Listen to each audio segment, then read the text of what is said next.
Teammates was founded by Tom and Nancy Osborne in 1991.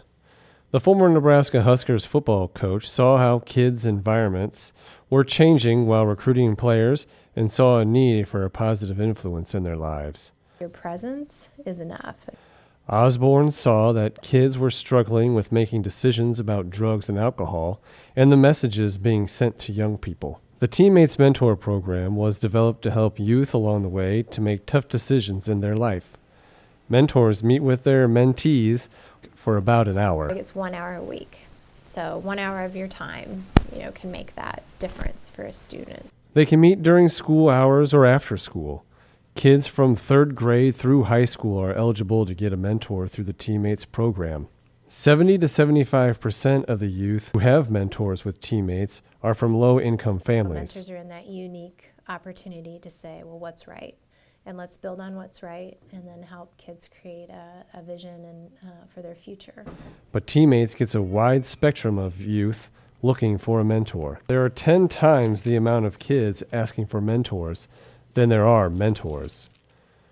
Building Bright Futures did a survey of kids in Douglas and Sarpy counties and found that 87% of these kids would want a mentor if available, which means they would need nearly 162,000 mentors. Look at what are their skills and talents, what do they do well, and be their champion. And that is what kids love about having a mentor. Mentoring programs like Teammates not only help kids with making better decisions, but helps them set goals for the future. You have opportunities to have meaningful discussions when choices are made that maybe aren't that great for a student, and they can do it in more of a neutral environment. The Omaha Home for Boys also helps in the rehabilitation of youth.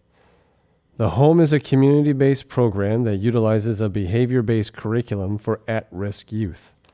The Home works with kids from 12 to 18 years of age. They focus on emotional disturbances, neglected youth, negative behaviors, and kids caught up in the legal system. We as an agency has evolved to keep up with, the trend, if I should say, and more so change the negative into a positive and get them back into society or into their environment with better ways to cope.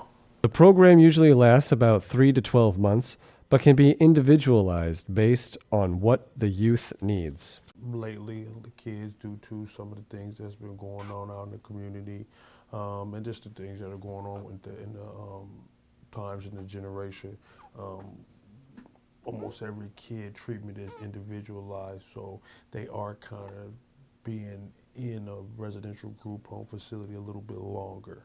The Home offers a $10,000 college scholarship for those youth who graduate the program successfully. Youth are private placed, but can also be referred through foster care, probation, and even through the Department of Health and Human Services. Probation list has increased. So with that being said, usually those kids, and this is just usually, those kids kind of have a little bit more violence in their background. But it could come from any provider, not just probation. The Home does accept youth associated with gangs or prone to violence, but watch them a little more closely.